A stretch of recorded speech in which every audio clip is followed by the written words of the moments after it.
ഞാനിവിടെ ചായക്ക് ഒരു പെട്ടെന്ന് തയ്യാറാക്കാൻ പറ്റിയ ഒരു അരിയുണ്ടയാണ് ഞാനിവിടെ തയ്യാറാക്കാൻ പോണത്. അപ്പം നമ്മൾക്ക് ആദ്യം തന്നെ ഞാൻ പുഴുങ്ങലരി വറുത്ത് പൊടിച്ച് വെച്ചിരിക്കുകയാണ്. ഞാൻ നിങ്ങൾക്ക് ഒരുപാട് സമയം വെയിറ്റ് ചെയ്യണ്ടെന്ന് വെച്ചിട്ടാണ് ഞാനിതെല്ലാം റെഡിയാക്കി വെച്ചത്. അപ്പം നമ്മൾക്ക് ഈ അരി വറുത്ത് പൊടിച്ചതിന് ഒരു പാത്രത്തിൽ ഇട്ട് കൊടുക്കാം. അതിന് ശേഷം നിലക്കടല വറുത്ത് പൊടിച്ച് വെച്ചിരിക്കുകയാണ്, അതുകൂടെ ഇടാം. ഇതൊക്കെ നമ്മൾക്ക് എത്ര കൂടുതൽ വേണമെങ്കിലും ഇട്ട് കൊടുക്കാം, കുറച്ചാണെങ്കിലും ഇട്ട് കൊടുക്കാം. നമ്മൾക്ക് എത്രയാണോ ഓരോരുത്തർക്കും ആവശ്യം അതിനനുസരിച്ചിട്ട് നമ്മൾക്ക് എല്ലാം വറുത്ത് പൊടിച്ചെടുക്കാം. അപ്പം നമ്മൾക്ക് കുറച്ച് നാളികേരം കൂടെ വറുത്തെടുക്കാനുണ്ട്, അതുകൂടെ വറുത്തെടുക്കാം കേട്ടോ. അപ്പം ഞാനൊരു തവ അടുപ്പത്ത് വെച്ചിട്ടുണ്ട്, അതിലേക്ക് നമ്മൾക്ക് കുറച്ച് നാളികേരം ഇട്ട് കൊടുക്കാം. നമുക്ക് ചെറുതായിട്ടൊന്ന് വറുത്തെടുക്കാം. കുറച്ച് എള്ളു കൂടി നമ്മൾക്ക് ഇട്ട് കൊടുക്കാം.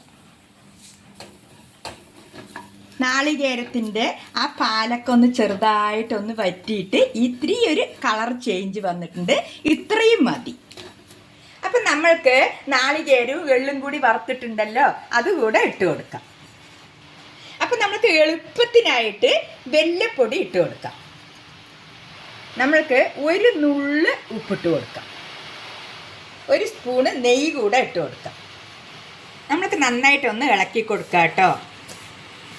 അമ്മ അത് നല്ലൊരു ഈവനിങ് സ്നാക്ക് അല്ലേ? അതെ, നല്ല രുചിയല്ലേ. പഴയ കാലത്തൊക്കെ നമ്മൾ പെട്ടെന്ന് ഈ അരി വറുത്തിട്ടൊക്കെയാണല്ലോ ചെയ്യുക.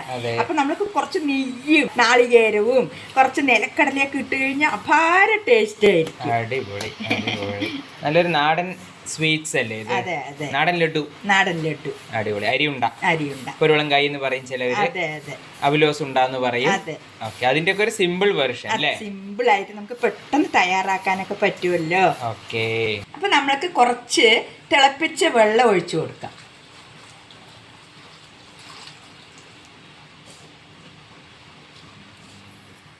അപ്പം നന്നായിട്ട് ഇതാ എല്ലാം കൂടെ യോജിപ്പിച്ച് കഴിഞ്ഞു.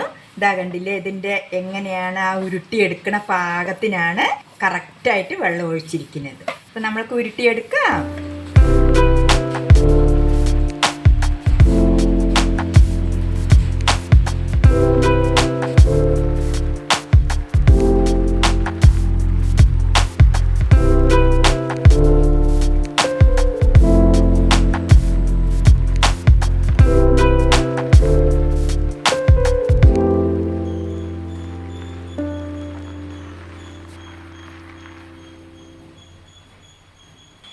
അപ്പൊ നല്ലൊരു 4 മണി പലഹാരം റെഡി ആയിട്ടുണ്ട്. കണ്ടില്ലേ, എത്ര സിമ്പിളാണ്.